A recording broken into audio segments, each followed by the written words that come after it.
everybody. Welcome to the Math Framework Fireside Chat designed for administrators and TOSAs and coaches. I'm your host. I'm Anthony Kwan. I am the STEM coordinator here at LA County Office of Education, and I am your first point of contact for all things STEM initiatives, NGSS, Next Generation Science Standards, Common Core State Standards for Mathematics, as well as Computer Science Standards. Joining me on the call today is Diana Romero, our STEM Unit Secretary. You want to say hi, Diana? Hello. And she will be assisting me as necessary. So if you have any questions, please feel free to put that into the chat box. And if you happen to have any reactions, need any clarifications or anything else as well, again, please use that chat box. And we will be monitoring that, and I will try to answer them as we see them. All right. So we're going to go right into it. The objectives today, or the plan of action, is really just to provide you with an overview of the importance and the development of the math framework. I also want to make sure that you get an overview of the actual content itself.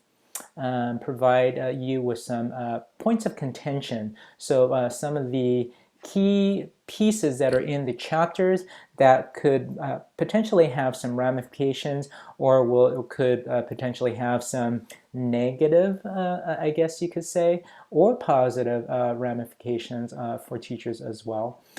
We also want to make sure that you receive the tips and tools about how to not only read through the framework, but how do you also submit your comments to the state, and then also some suggestions about how to provide, about how to set up deeper dives within your own organization as well.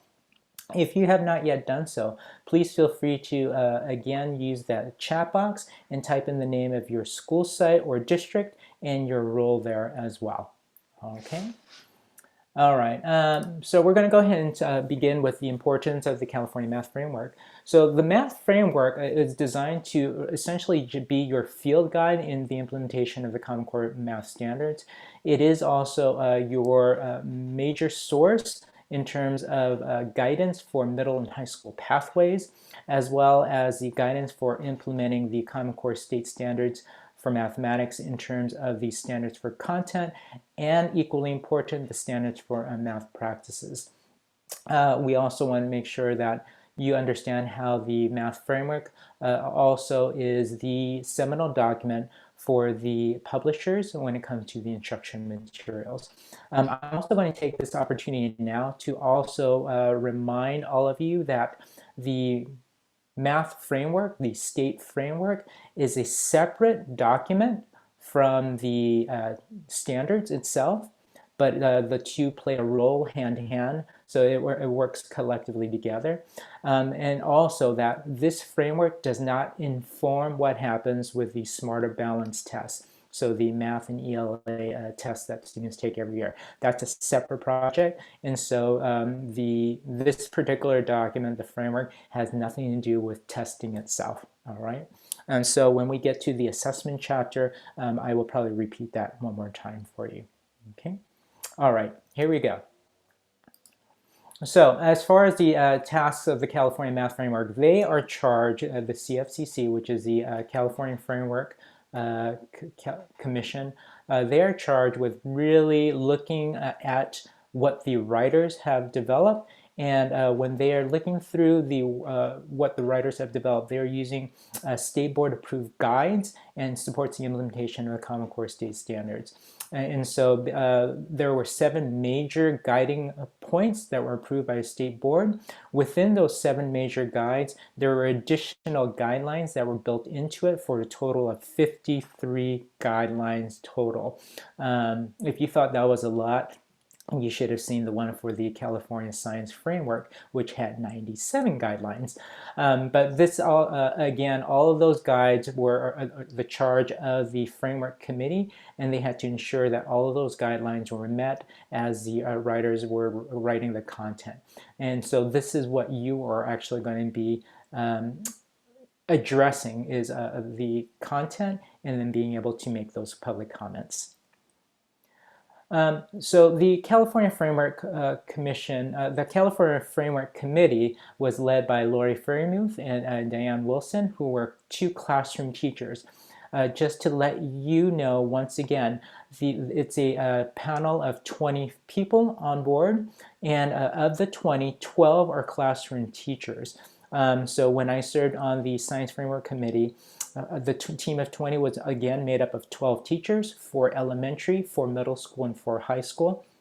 And that's roughly 51%, and that is a state board mandate. So every framework committee must have a majority of classroom practicing teachers. So if you're hearing word that people are saying that the framework commission is the framework committee was made up of non-educators, that is absolutely not true.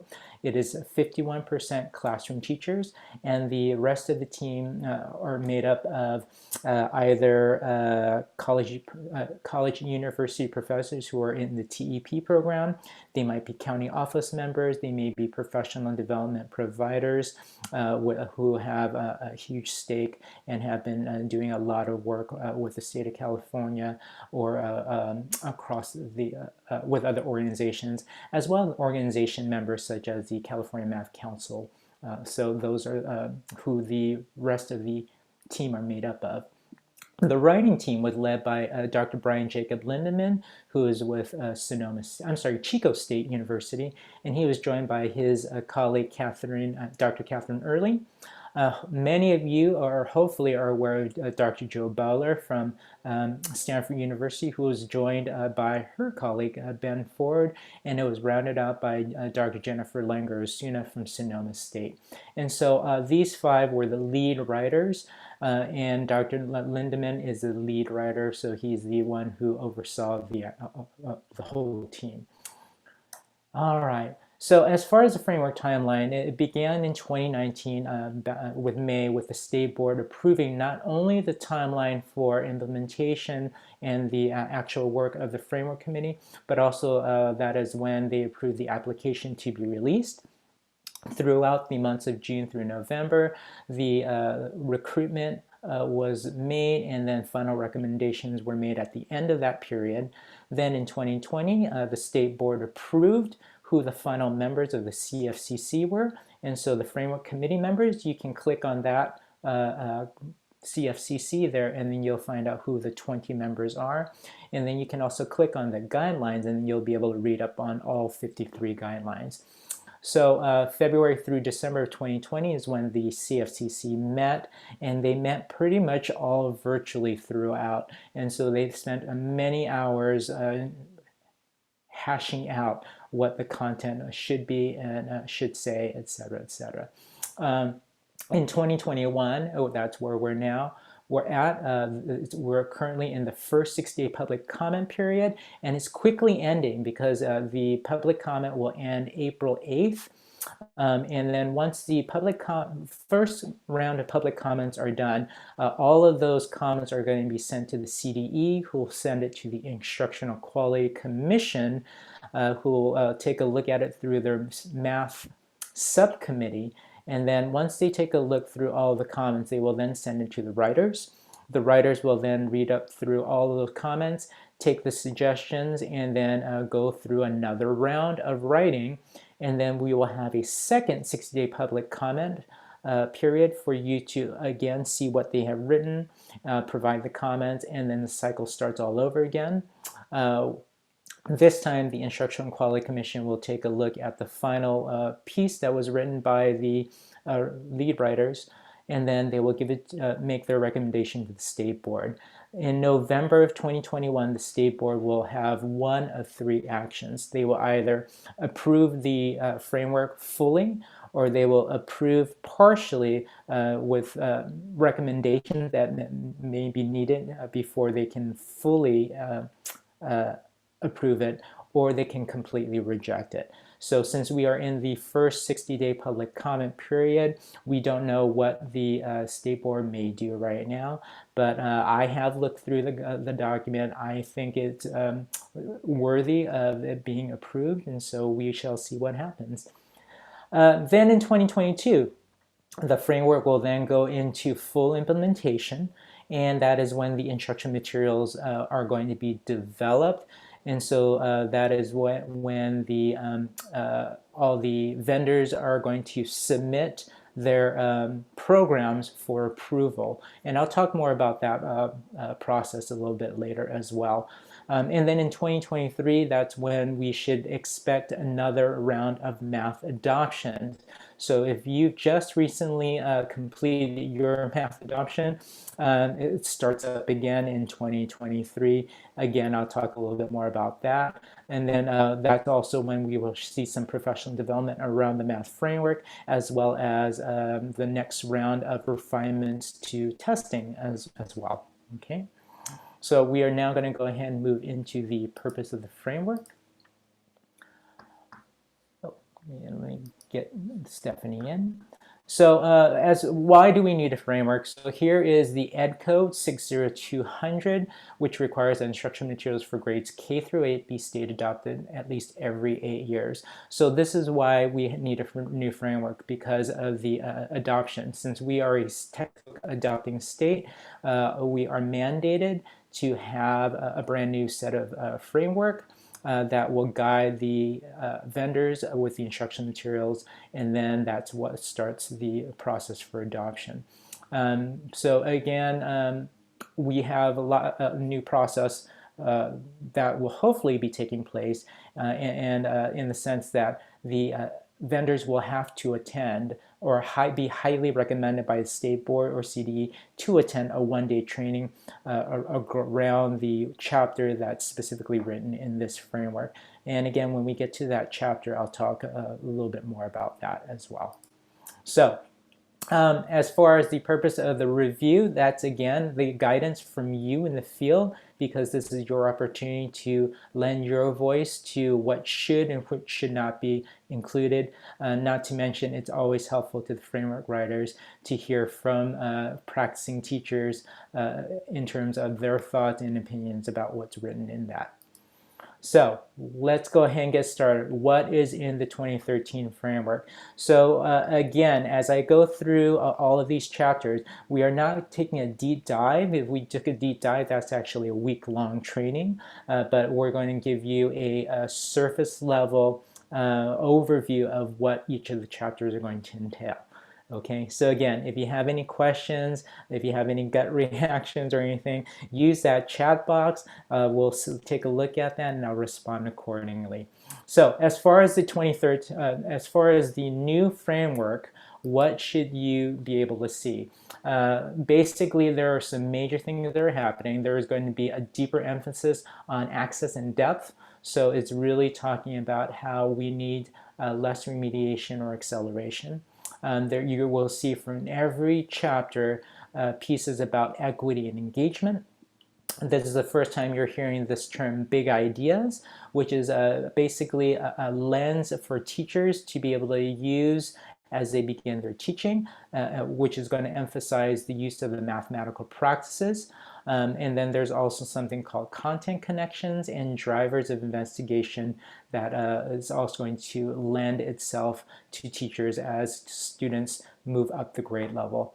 Other additions, there's some huge refinements and clarifications around high school pathways, as well as the addition of progressions of learning across TK through 12.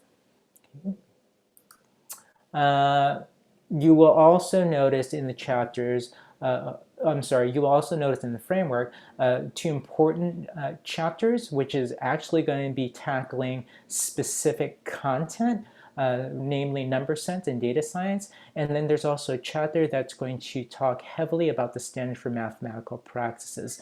And in this particular chapter, there has been some misconceptions and a lot of outcry in this one. So I'll explain what was going on and then explain what is really happening in that particular chapter. Again, there's a major emphasis on the reduction or removal of tracking, specifically starting at the middle school, and then some clarification around what the Common Core Math 8 really is, in contrast to what Algebra 1 is at the high school level. Other additional things that you're going to see are a continued push for social justice language or orientation throughout all of the different chapters. And then what is really nice is that there's also been a new definition, or rather it's a refinement of the definition of what fluency is, as we now understand it over the course of these last 10 years. And so yes, it's been over 10 years since the inception of Common Core Math, and so we have a lot of things that we've learned quite a bit for over the last decade. Additional things that are also happening is the proposition where students should spend less time working on questions for the sake of them, but really working on the context, or rather doing more hands-on, minds-on, engaging learning to really help students acquire the content knowledge that they need in order to move up the grade level. And then we're also seeing, again, some big pushes for the need for, again, students to really have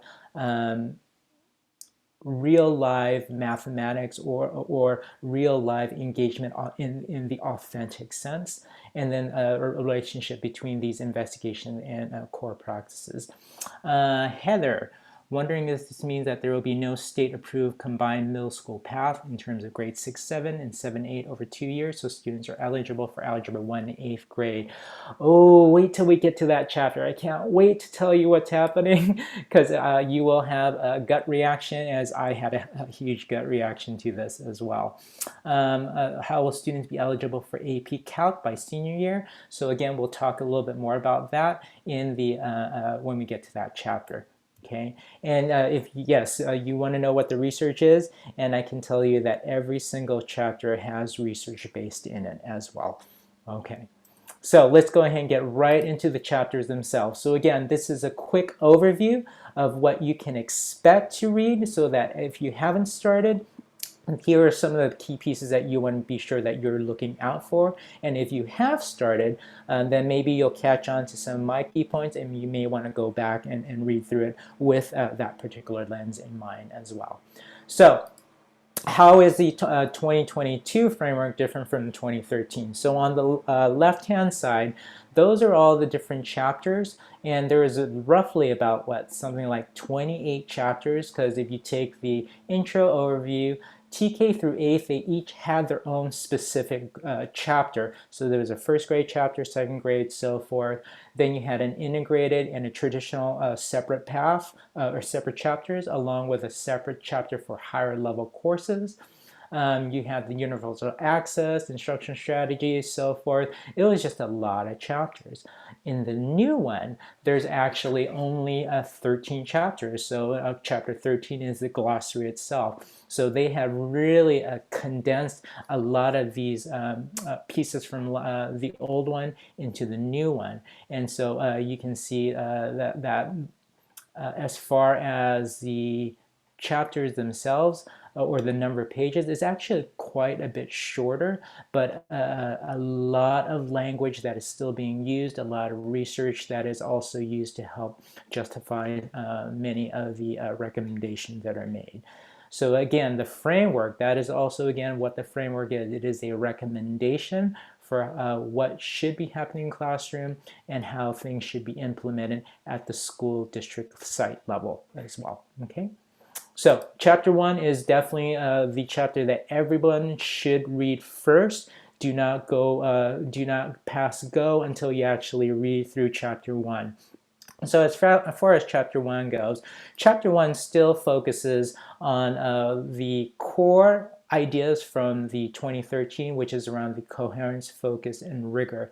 So with that particular chapter, in chapter 1, the coherence, focus, and rigor is actually refined a little bit more and made clearer so that it makes sense when it comes to the new language, which is where we see for the first time these big ideas, drivers of investigation, and content connections. So it's taking the ideas of the focus, rigor, and coherence, and still using those as a frame of lens to, again, think about how students are learning. So it's the whole brain-based research.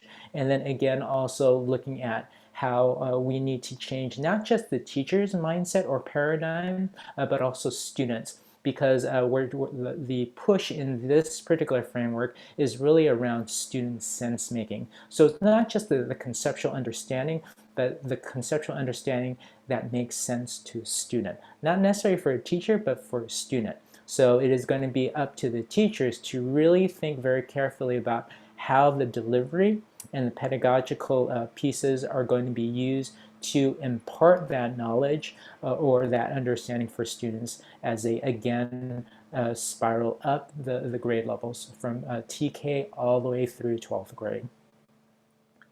All right, so we're going to come back and talk a little bit more in depth about the big ideas, driver investigation, and content connections when we get to the actual grade level chapters. But again, you're also going to want to pay close attention to this diagram that's on the right. So on the left-hand side of this, you can see that those are the standards for math practice, and that is going to be one of the essential pieces that you're going to be noticing in this framework as well, is that with the old framework, teachers were definitely comfortable with the standard for content, but as far as the standard for math practices, it was underused and also not completely understood how that's supposed to play a deep role when it comes to content acquisition. So it's coming back in full force in this particular framework because that is going to be one of the key core ideas about how students are going to understand the mathematics. Underneath is the content connectors, and then in the middle of that diagram are the drivers of investigation. So again, I'm going to go into a little bit more depth when we get to the grade level chapters for that. But chapter 1 is, you need to read chapter 1, you need to have everybody else read chapter 1 because that's going to set the stage and sets the story for the rest of the framework. Okay. All right, so in chapter 2, teaching for equity and engagement. So chapter 2 opens with the direct call for the use of culturally responsive teaching. So this includes language, cultural relevancy, and a surface level address of inequities of key demographic groups. This chapter also continues with the recommendations of components of equitable and engaging practices.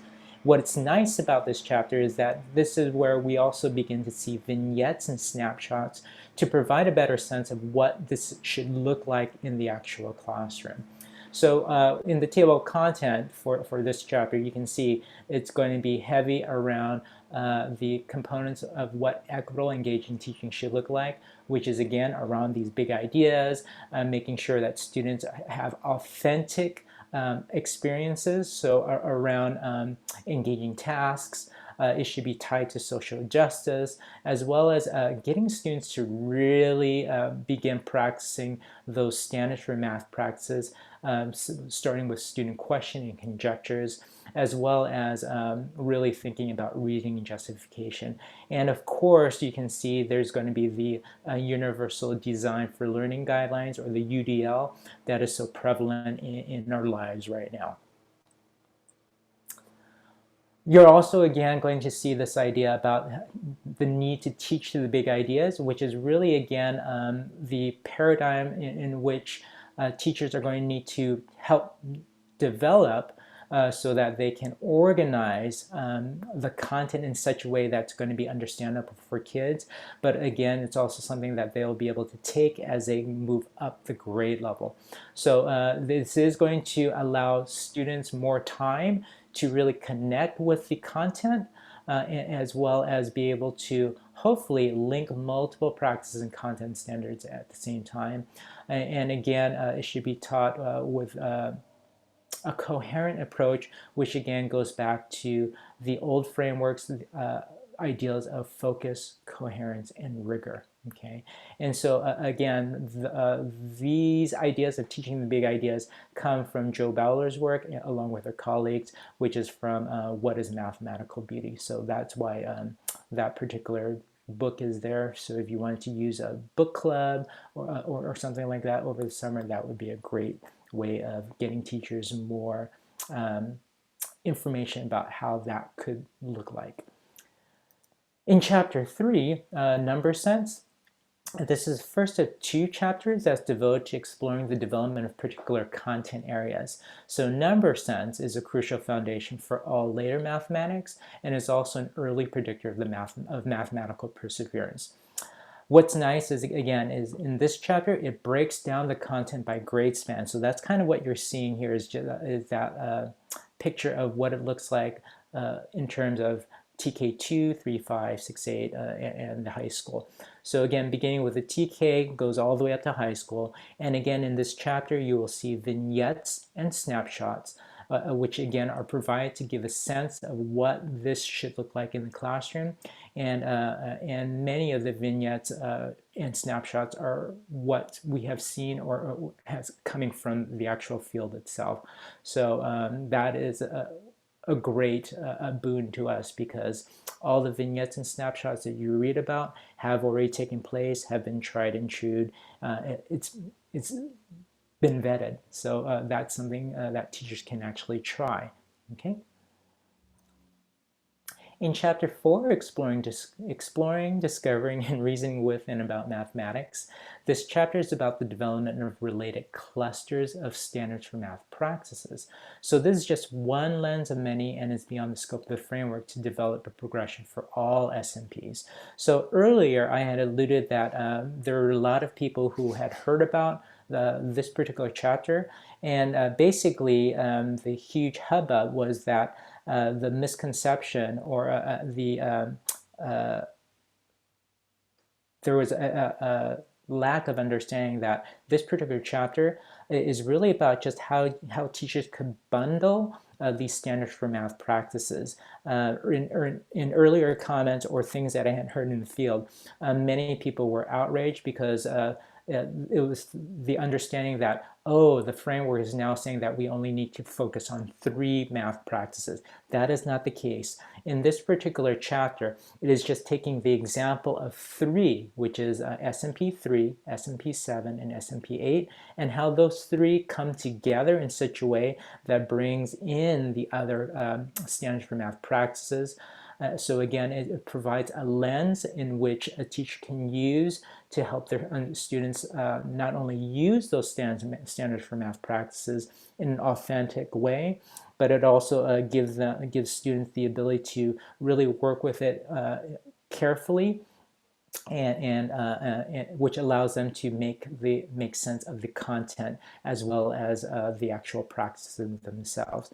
So in this sense, this chapter allows teachers or teams of teachers to see what one approach could look like and use this chapter to develop other approaches for additional standards for math practices. Okay, but please understand, for this chapter, it's just giving you an idea of how to effectively teach these standards for math practices by, again, taking a couple that could be kind of a core set of practices, or it's for a particular section or a particular unit. But again, it is not the only one, okay? So again, this provides guidance to teachers in terms of how to use those standards for mathematical practices in a more authentic manner, one that makes sense. So again, adding to that coherence, adding to that focus, and then definitely making it more rigorous for students.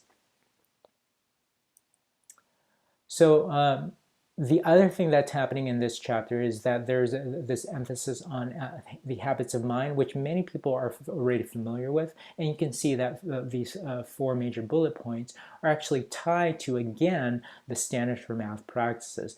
What's new is the language that's underneath it in terms of habits of interaction. So you've got the top one, which is all about the metacognitive approach. And then on the bottom is the actual actionable approach in terms of what students will need to do. In this case, we are asking students to really develop their thinking about how they're going to address a task, how to approach it, how to talk about it, but more importantly, how to argue and justify their reasoning. In one sense, you can even say that we're asking students to really challenge themselves and the instructors about the content and how the approach can be done. So again, it then goes to the idea that there is not one way of doing mathematics. There's multiple ways, but what makes most sense, and can you justify that? Can you make it reasonable? So you can read with the quote that, again, is taken straight out from this framework. The goal is that students learn to use mathematics to examine various phenomena both in one's immediate life and in the broader social world, and to identify the relationships and make connections between them. So again, making the content through context. So making sure that students have an understanding and a reason for doing the mathematics. This is also where you're going to see a huge, blatant, explicit message here as well. So because of what's going on in this particular chapter, you're going to read up on a section which talks about this disconnect about deeper practices versus more content topics. So it addresses how in many high school arenas, the math teachers give a greater importance to advanced topics, which is basically saying that teachers, high school teachers, are more not enamored as much as they could focus more on making sure that students are exposed to a higher level order of mathematics and less on the actual conceptual foundation and understanding. On the flip side, the post-secondary math instructors, so we're talking about university, college level professors, where they give a greater importance to the rigorous understanding of fundamental underlying math skills and processes, and less so on making sure that students are exposed to higher level mathematics. So the message here is that students entering college have a superficial grasp of superfluous procedures and little conceptual framework. So again, coaches and administrators, this calls out the research and past practices of high school math teachers over the course of decades. And this chapter provides you with the research and the examples of what's going on. So this is something where when it comes to MTSS, or going into the fall of next year, and how do we address the mitigation of learning, it may be the need to re-examine the actual pathway itself, and maybe slow down or slow down the acceleration pieces, and then maybe even also taking a look at not just the content at the grade levels, but also really taking a look at what it is that students are going to need to be able to understand what's going on. So again, that's something for you to think about as you read through this particular chapter, chapter 4. In chapter 5, the data science, this is a brand new chapter. This is also brand new content on another sense. So this is the second of 2 chapters devoted to exploring the development of particular content areas. And over the last decade, there has been an increased emphasis on the need for data as well as understanding how to use it. In fact, this is now an explicit career pathway, which makes sense in a world driven by data. As a result, this is equally important to every child as they learn to be part of a global citizen in the 21st century and beyond. So you can see here in this particular slide, again, the announcement of that around 1.7 megabytes of digital data were created and stored every second for every person on Earth in 2020. In this chapter, what it's really addressing is the principles of data collection, which can be done at all grade levels, how data can be manipulated, how it could be analyzed, but more importantly, how to infer what the data is saying, as well as be able to interpret and communicate. So again, you can see how this chapter is again pushing on the need for the use of the standards for math practices here. All right. So the other thing that you also need to know is that right from the beginning of this particular chapter, there is a statement from the writers that this is still a work in progress, but the focus is going to be around data literacy, data sciences, and then the types of authentic experiences with data collection or the use of data. And in this chapter, you're also going to see discussions about transition from PK going into elementary, elementary going into middle, and middle going into high school. But the major message here is that all California students should graduate from high school with data literacy with the options to learn an introduction to data science course. Okay. So I'm going to pause there for a moment, give you a moment to just kind of take in what I've just said before we get into the grade level chapters. But it's also going to give me a moment to just catch my breath and grab a drink of water. So please put anything in the chat box if you have something that you want to ask about right now, or just you got a wondering about. Just stay quiet for a moment.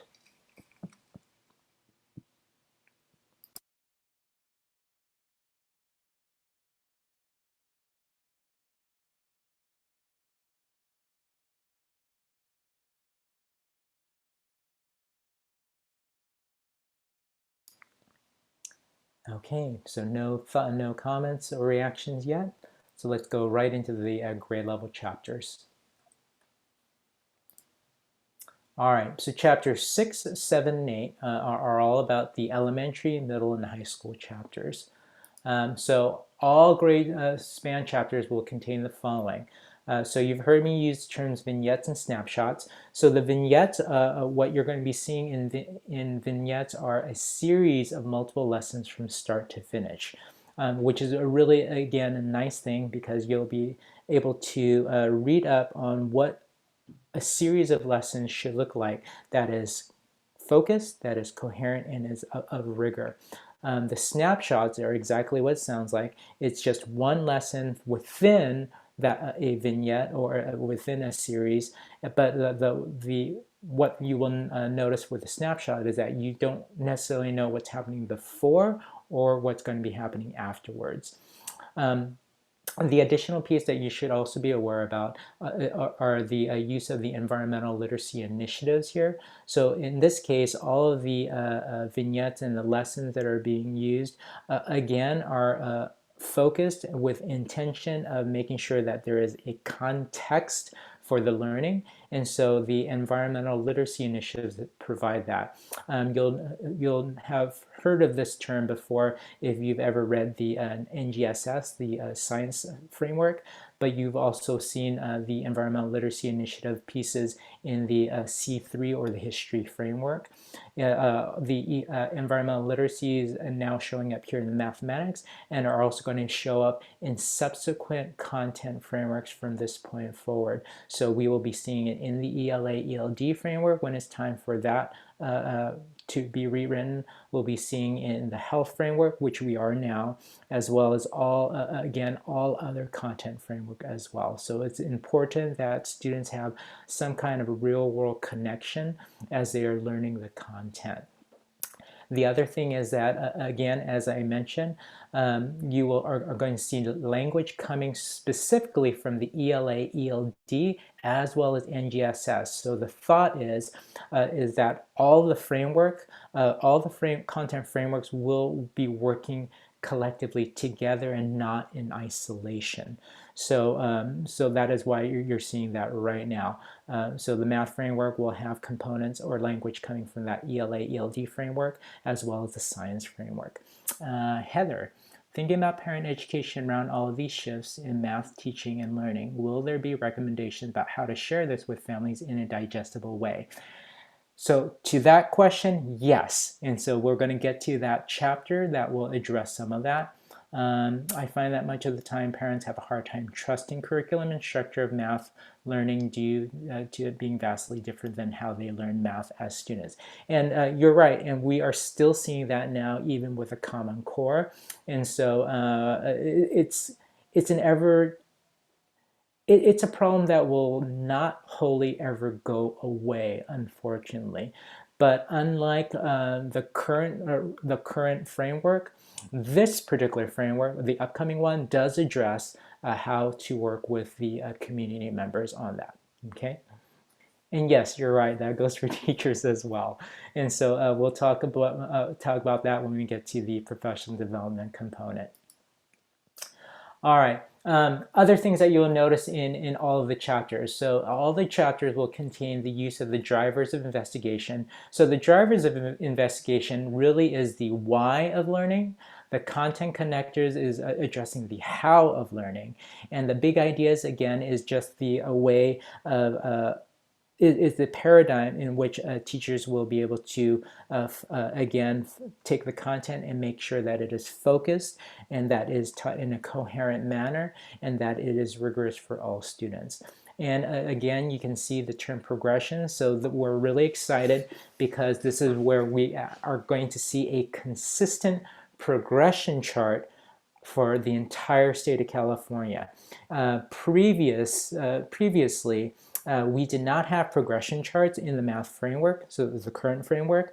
The progression charts were actually coming from different organizations or different companies, so there was not one consistent tool or table or a document that all of us can use and be sure that we are all aligned on. For this one, for this particular framework, we now have that document and table, and so we will have a consistent alignment and vision for what it looks like in terms of progression from TK all the way through 12th grade. So as far as the drivers of investigation, I said earlier, the drivers kind of explains the why. And so you can see that the three drivers of investigation are around making sense of the world, predicting what could happen, and impacting the future. So if you are familiar with the language of cross-cutting concept coming from the science standards or the science framework, that's what this is all about. The driver of investigation is about the conceptual understanding and how students can use the concepts to drive curiosity and also drive engagement with authentic mathematics. So it's again getting students to understand the concepts and then being able to make sense of it and make connections as they go from one grade level to the next, from one content experience to the next content experience. The content connection is the, again, how to do this. And so these are consistent TK through 12, where students all will have to communicate stories with data. They will need to explore changing quantities. They will need to take wholes apart and put parts together, as well as discover shape in space. So again, the big ideas drive the design of the activity. So how you make the math tasks authentic in that sense. So it organizes content, but again, it provides the necessary coherence that students need to understand one math to the next. And so when you go back to this diagram right here, this is two-dimensional, so it looks like it doesn't necessarily hit all the driver's investigation hits everything. But if you took this 2D and turned it into a three-dimensional object, so like a cylinder, then you will see that the drivers of investigation actually hits everything up and down and across all of the four content connectors as well. Okay. So hopefully that explains some things. All right, so here's the elementary highlights for those of you who work specifically with elementary school. There's going to be a breakdown of those 4 content connectors at each of the grade level, not yes, at each of the grade level, or at least at the grade level bands. There are going to be specific and explicit talks about the instructional practices and strategies that teachers will need to use in order to have students understand conceptually what's going on in content. And again, it's written in, in 2 grade scans, TK2 and 3-5. There's also critical areas for instruction in the form of these overview tables. Again, with TK2, the emphasis is on math talk, use of models, and exploring math through applications. At the 3 through 5 grade levels, the emphasis is on what I think is referencing mathematical reasoning, where students are going to need to develop the skills of explanations through models or drawings, which is really, again, making their thinking visible. Without the foundation in TK2, students are not going to be able to really further develop their understandings of conceptual basics of concepts such as orders of operations, fractions, measurements of area and volume, etc., etc. So really, we're going to see a push on more hands-on in order to create that minds-on content access. There's also a section here that talks about the transition from elementary to middle school, as well as, again, the progressions from TK all the way up through 5th grade, and then what it's going to take to push him on into the middle school level. At the middle school level, there are these highlights here. It's really opening up with the explicit language about the middle school pathway. And when I was looking at the registration, some of you, there's one comment about how it looks like this is more of a philosophical approach, or it's not a diatribe, as much as it's less of a guidance as much as more of a philosophical or a demanding approach about this is what you have to do. Again, the framework is a set of recommendations. It's still local control, but the idea is that the districts and the schools will use the framework as a guide as they're making their decisions for pathways, instructional practices, etc., etc. So again, it is opening up with explicit language about middle school pathways, which is really about how you're going to need to have a much deeper discussion, especially because of what has gone on this year with the mitigation of learning, in the sense of slowing it down. So really needing to re-examine the use of acceleration, as well as looking at what students are really capable of doing. In no way, shape, or form are the framework writers saying that this is true of all students, because we do know that there's always a small percentage of students who will do well regardless of what happens. But again, the framework is for the majority of students. So as you look at the majority of students, what is the best approach for the majority? And there are going to be sections in here that will talk about the smaller minority and what to do with them as well. Okay, but at the middle school, it's going to talk to you about the critical areas of instruction. It is going to have a heavy discussion about the use of tracking and acceleration, as well as the research behind it, and then how to use the drivers of investigation at the middle school level. So there are explicit examples of content connectors in the classroom setting, and again, the heavy discussion of standards differences and preparations for high school mathematics. But again, one more time, it's local control. So in this chapter, and I believe also in the high school chapter, you are going to get a really an earful, or in this case an eyeful, of the explanation of what Math 8 really is versus Algebra 1 at the high school level. And I think this is critical because there has been such a misuse and a misunderstanding of what Common Core Grade 8 math is really all about. Okay.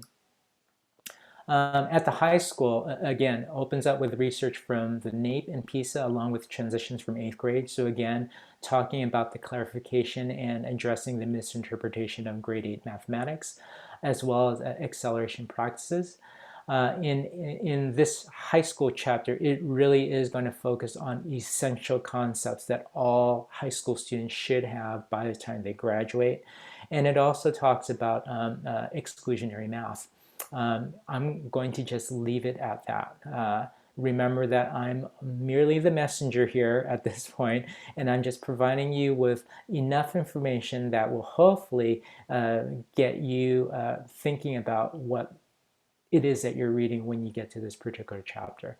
Okay, but as far as the integrated math courses, in this case, it is going to provide more descriptive guidance for the integrated pathway versus the traditional. It is also going to give you some descriptive progressions for each of these pathways as well. And then there's also the Jarvis investigation as well as the content connections and how that is going to be broken down for each of the 9th, 10th, 11th, 12th grade as well. One question that was in the chat box earlier, so how is it going to actually give us room for AP Calc, etc., etc.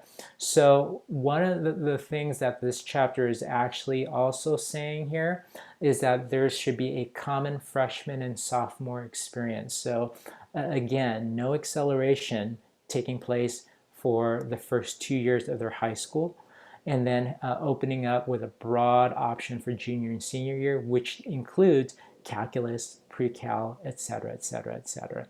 There's also, you can see here in year 3, 4, the data science as a third-year math option. There's also a discussion in here in terms of college admission requirements, which is equally important here as well. So again, there's a lot to read up in this particular high school section when it comes to pathways, especially the clear distinctions of ideas of what integrated math should look like and what the disciplinary math looks like, or the old math. That's a lot. Hopefully you're still with me, and I'm going to pause here for a moment just to see if there's any questions that you might be wondering about. I have a question. Sure. Hi, Anthony. Hi. I'm Alex from Bluesinger High School. How are you? I'm good. So when we're trying to not accelerate the students' pathway to calculus, waiting till their junior, senior year, will there be some exceptions though to certain students that can handle the acceleration? Yeah, like I said, again, the recommendations of the framework are just that. They're recommendations, Okay. Right? And so it's still going to be local control. But again, the intent of the framework, all content framework, is to provide guidance. And so again, when it comes to your course offerings, et cetera, you should be relying on the framework and have those deeper discussions every single year based on district data. But right now, in this case, because of the pandemic, really having those deeper discussions in terms of should we be offering the same courses as we've done in the past? Because are the students going to be just as prepared or not? So with that, again, like I said, we know for a fact that there's always going to be a small percentage of students who will be able to far outgo anything that they're given, and they'll be able to really just excel, right? That's not a problem. But again, for the majority of the students, how are you going to meet the needs of the majority of the students? And that's the bigger question right there. So that's why that recommendation has been put forth in this particular framework. But again, that's a local controlled decision, and that's a discussion that the district as well as all the high schools are going to need to have. Thank you for answering that. The reason why I pose that question is I know of a couple districts who slowed it down, if you will, and they didn't offer eighth graders to take geometry anymore at their high school because they want to slow it down. Mm-hmm. But 3 years moving forward, now they're starting to encourage the eighth graders now to take geometry because now there were just so many kids wanting to take geometry, for example, in the Yeah. summer of their freshman year, Yeah. because they just wanted to be competitive with their peers by the time they're Right. seniors. So that's why it seems like they tried it. Some districts tried it, slowed down, but now they're reverting back to, okay, we analyzed the data. It looked like, Right. it might have not worked for that district. So again, that's why I pose that question. Not a Thank problem. you. Yeah, not a problem. And in the chapter, it will continue to talk about what the research is saying. And there's also, again, the current research that shows a pushback on from university systems, CSUs as well as UCs, that show that students coming in are not as prepared as they should be. And we're not talking about the general students, but those who actually took the AP exams as well. That those students who took the APs or were not were not advancing as they should be. And so what the professors are actually finding is that they actually have to reteach much of what was taught before. So there's another level of that, and I believe that some of that is also in the discussion in the high school chapters as well. So again, that's something that you're going to have to really read through very carefully and have a deep discussion with yourself, then bring it up with the rest of the folks at your high school level. Okay. All Thank you. right. Yeah, not a problem. Okay, so let's go through the other chapters and then let me explain how to provide the comments to the state as well as thoughts and other ponderings that you should have while you're reading. All right, so in chapter 9, chapter 9 is supporting equitable and engaging mathematics instruction. This is the one that is for you, the administrators who are in the room, because this chapter is all about the professional development. What is really drastically different is that in this particular framework, there is a section just about teacher preparation programs. There is a section just about induction programs versus the in-service, which are your regular school staff. So that is something that is going to be an interesting read for many of you because they're also calling out again how we need to have a much stronger partnership with the teacher ed programs, as well as making sure that there is, just like there's a pathway for high school and middle school, there's a pathway for teachers as well. What is again also really nice is this characteristics of what effective professional development for math teachers should look like, as well as a discussion about how do you plan PD for a math teacher. You can see here there's a section on models and strategies, but more importantly for the coaches as well as anybody who has to provide professional development. In this section, you've got this whole vignette about what it looks like for some coaches to provide PD at the math level. And then earlier it was mentioned, how do we prepare our families? This is this chapter as well, where there's a discussion here about how we need to have a partnership with parents and families as well as teachers and administrators. So that's kind of the overview of what you should be able to look forward to in chapter 9. In chapter 10, it's about the technology and distance learning. So again, in this chapter, I wish we had known, this was brought out much earlier, but because again of what's happened this past year, there is a clear explanation of what distance learning should have looked like from the start. So going into next year or even next month, as some of you may be doing with a hybrid, this will actually provide you with common definitions, a snapshot, as well as, again, the approach that it should take to continue distance learning or hybrid learning. But there's also a much clearer explanation of how technology should be used as well in this particular chapter. In chapter 11, this is all about the assessment. So again, this does not have anything to do with the statewide test, all right? This has nothing to do with statewide tests. This is all about assessment practices in the classroom, within the school level, within the district level. So it gives you some more clear understandings about what formative and summative assessments should look like. What is really nice about this is that you are now going to be given some clear recommendations about what it is, what it should look like to actually implement rubrics for your grades, but more importantly, what standards-based grading should look like. And I know that there are many districts out there who are struggling with how standards-based grading could be done, and this chapter actually does that.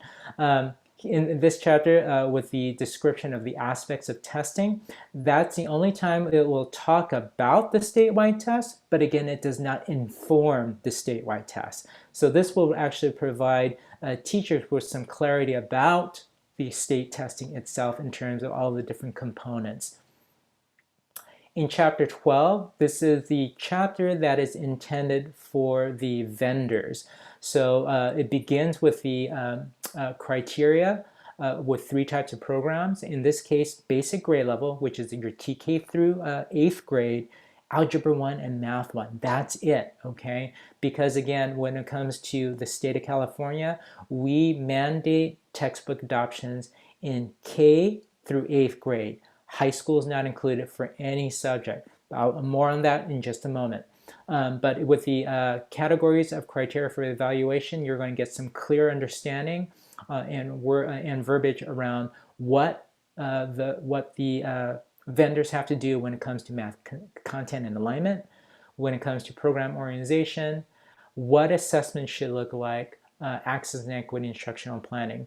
So again, even though the high school adoption process is not part of the regular state, it usually is part of the overall adoption process anyway. So whenever your district starts a K-8 adoption, high school is usually brought into it. And whatever is recommended in this chapter is still usable for the high school as well.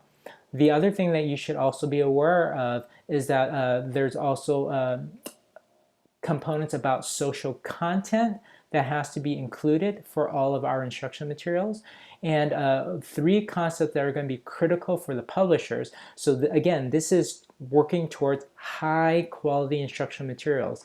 The 3 concepts that are critical for publishers are content coverage, which is around full alignment to both the content standards and the math practices. The second one is around content depth, which is about the ability of materials to be used by teachers for depth, including, again, the use of math practices and its application. And then finally, around content delivery, which is really guidance to provide high quality instruction, which is around pedagogical delivery as well as scope and sequence. All right. And then chapter 13 is all around just the basic common acronyms, terms, and tables that we see everywhere. So as far as the actions for providing guidance, how do you provide the comments to the state? When you actually go on the website and try to submit, this is one of the reasons why I want to make sure you get the guidance from me, because the state doesn't tell you anything at all. It just says chapter 1, you've got 1,000 characters. So that is not very useful to you. All right, so this is how I'm going to tell you to submit, or how I advise you to submit your comments. So first of all, here's the don'ts. So don't focus on the topics, on typos, sorry. Don't focus on typos because the CDE already have folks who are hired to do that specifically. All right, so that's their job. Just to let you know, vignettes, tables, etc. may not necessarily be changed. Comments should be helpful with suggestions. So again, your criticisms of, I really don't like that, you need to change it, is not helpful to the writers. All right. The order of the chapters are not subject to change. Again, emphasizing diagrams, illustrations, etc. Those are not, those may not necessarily be changed, all right, as well as the number of pages. So those are the kind of the don'ts there. So here's the do's for you. When you submit your recommendations, make sure that it is aligned to the context of the framework, okay? Make sure that you advise the writer if a sentence is unclear or a paragraph is unclear. And to do that is to actually provide the language for them. All right.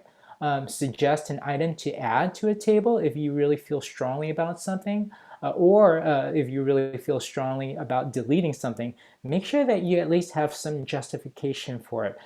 Equally important, when you make a recommendation or have a comment about an entry, make sure that you refer to the chapter and the line number. So for instance, chapter 4, line 1244 through 1260 is really unclear for the following reasons.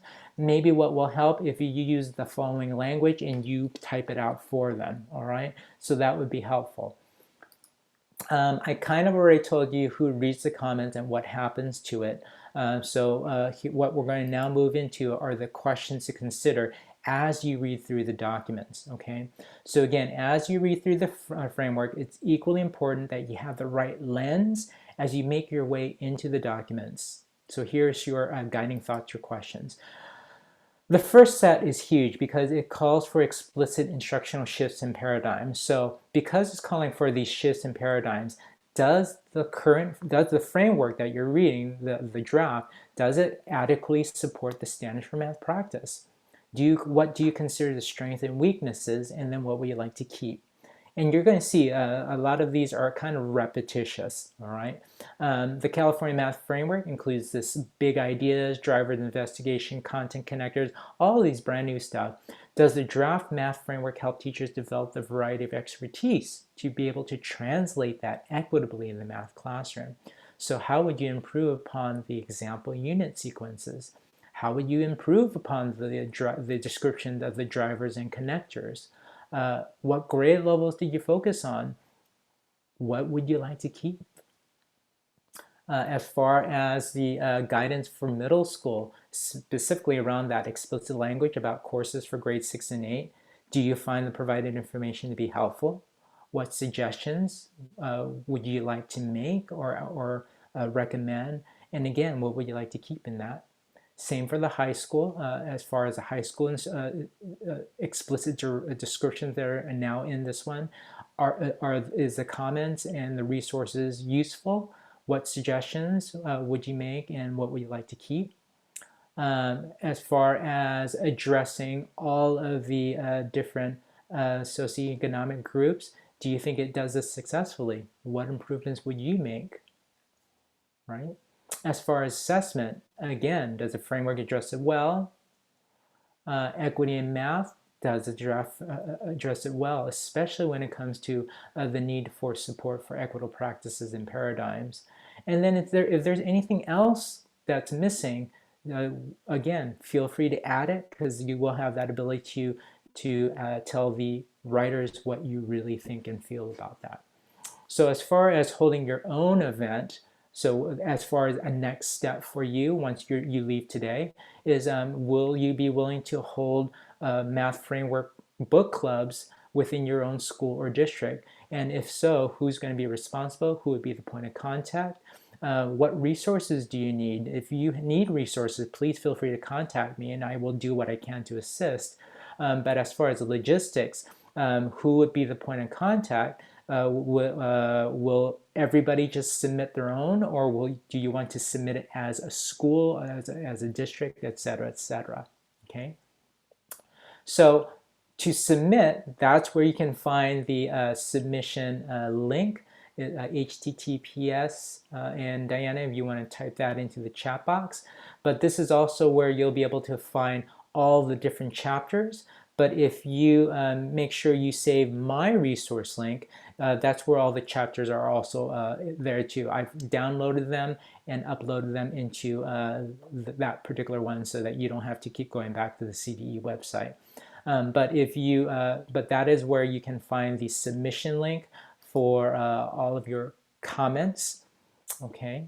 And then should you need any more assistance, the California Math Council has already produced several different videos with the framework writers as well for you to watch. And then if you have additional questions, you can contact the CDE themselves at mathframework@cde.ca.gov.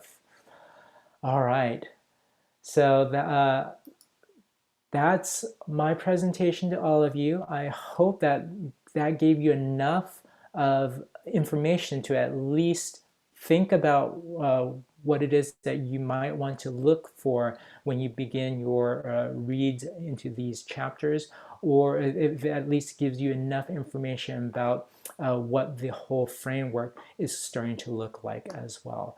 But I'm going to go ahead and stick around here. I'm going to stop my share, and then I'm also going to stop the recording, and I will stick around and ask questions, answer any questions that you may have. All right. And let me go ahead, stop the recording.